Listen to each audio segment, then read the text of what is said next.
in un momento come questo, dove è palese la disaffezione dei cittadini ai politici, prima ancora che alla politica e alle istituzioni, appellarsi a tecnicismi, cavilli, per mettere il bavaglio ai cittadini ci sembra un azzardo non necessario.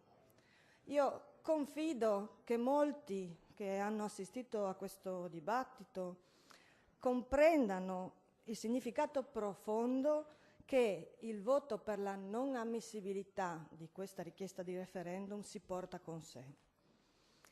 Ma nel caso che questo non avvenga, mi accodo ai ringraziamenti, perché rendere inammissibile questo referendum avrà delle ripercussioni, delle conseguenze che non faranno altro che favorirci.